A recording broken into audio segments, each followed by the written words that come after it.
Assalamualaikum warahmatullahi wabarakatuh. Selamat malam, salam sejahtera bagi kita semua. Perkenalkan, nama saya Bagus Alimran. Di sini saya akan menjelaskan tentang makalah yang telah Bapak berikan. Judulnya tentang memahami dan menganalisis komputer, network, dan sistem attack.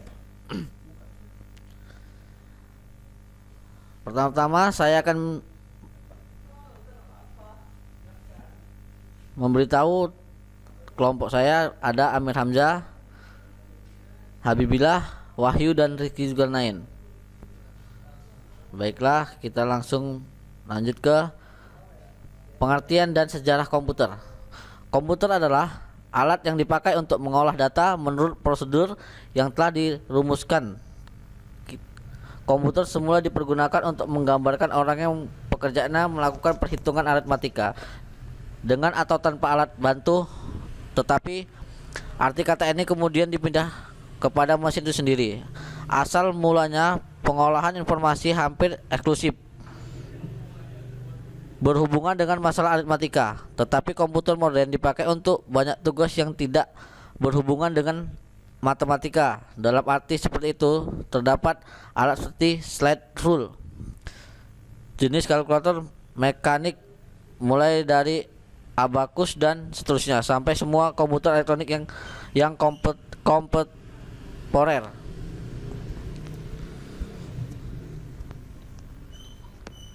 Komputer adalah yang mengolah informasi atau sistem pengolahan informasi. Ilmu komputer, bahasa Inggris computer science, secara umum diartikan sebagai ilmu yang mempelajari baik tentang komputasi, perangkat keras hardware maupun perangkat lunak software.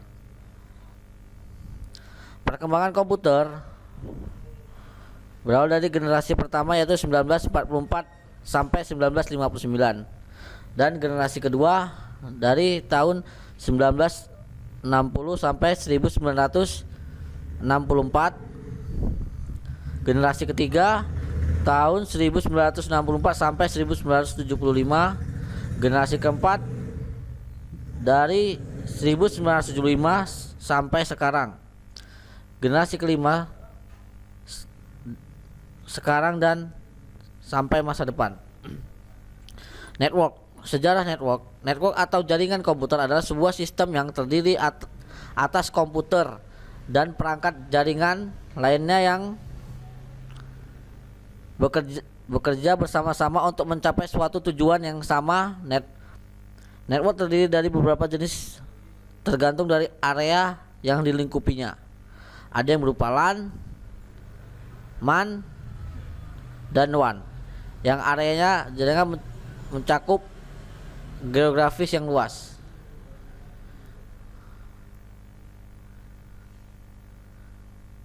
Lalu kapan jaringan komputer dimulai? Konsep jaringan komputer lahir pada tahun 1940-an di Amerika dan sebuah proyek pengembangan komputer model 1 di laboratorium Bell dan grup riset Harvard University. Proyek ini dipimpin oleh Profesor H. Aiken, dan pada mulanya proyek ini hanyalah ingin memanfaatkan sebuah perangkat komputer yang harus dipakai bersama. Di tahun 1950-an, ketika jenis komputer mulai membesar sampai terciptanya superkomputer, maka sebuah komputer harus melayani beberapa terminal. Untuk itu, dibuatlah konsep distribusi proses berdasarkan waktu yang dikenal dengan nama TSS, Time Sharing System. Maka untuk pertama kali bentuk jaringan network komputer diaplikasikan. Pada tahun 1957, Advanced Research Project Again atau ARPA dibentuk oleh Department of Defense (DoD) USA. Pada tahun 1969, ARPA menerbitkan desain awal dari proyeknya yang disebut ARPANET. Di tahun 1969, DoD menggelar pengembangan ARPANET dengan mengadakan riset untuk menghubungkan sejumlah komputer sehingga membentuk jaringan organik. Baiklah, kita sambung pemateri kedua, yaitu Wahyu Pratama.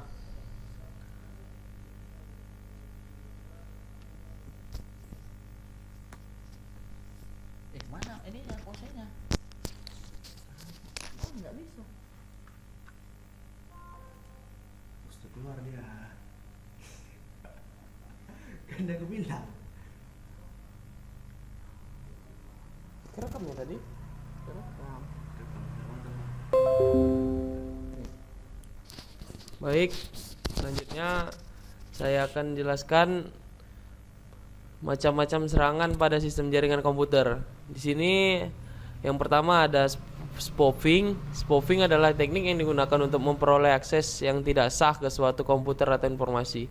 Di mana spoofing ini berhubungan dengan pengguna dengan berpura-pura memalsukan bahwa mereka adalah host yang dapat dipercaya.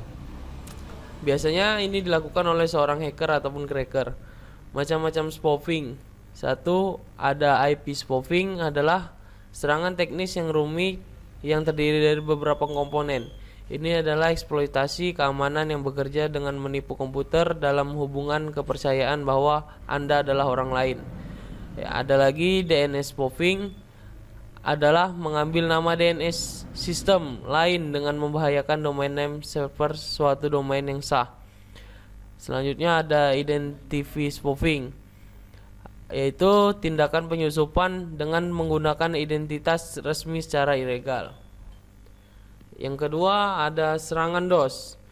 Serangan DOS atau denial of service attack adalah serangan terhadap sebuah komputer atau server di dalam jaringan internet dengan cara menghabiskan sumber yang dimiliki oleh komputer tersebut. Beberapa contoh serangan DOS antara lain adalah serangan buffer overflow, serangan SYN, serangan teardrop, serangan smurf, dan ICMP flooding. Yang ketiga ada sniffer paket atau menganalisa paket, yang juga dikenal sebagai network analyzers atau Ethernet sniffer, yaitu aplikasi yang dapat melihat lalu lintas pada jaringan komputer karena data mengalir secara bolak-balik pada jaringan. Aplikasi ini menangkap tiap-tiap paket, kadang-kadang menguraikan isi dari RFC atau request for comments. Sniffer paket dapat dimanfaatkan sebagai hal berikut. Satu, mengatasi permasalahan pada jaringan komputer, mendeteksi adanya penyeludupan dalam jaringan, memonitor penggunaan jaringan dan menyaring isi-isi tertentu, dan dapat digunakan untuk reverse engineer pada jaringan. Ada lagi Trojan Horse. Trojan Horse atau kuda Troya yang lebih dikenal dengan sebagai Trojan dalam keamanan komputer untuk membentuk sebuah perangkat yang mencurigakan. Cara kerja Trojan Horse bersifat stealth atau siluman dalam operasinya dan seringkali berbentuk seolah-olah program tersebut merupakan program baik-baik, sementara virus komputer bertindak lebih agresif dan merusak sistem menjadi crash. Trojan dikendalikan dari komputer lain. Sekian presentasi kami dari kelompok 5. Lebih dan kurangnya kami meminta maaf. Billahi taufiq wal hidayah. Wassalamualaikum warahmatullahi wabarakatuh.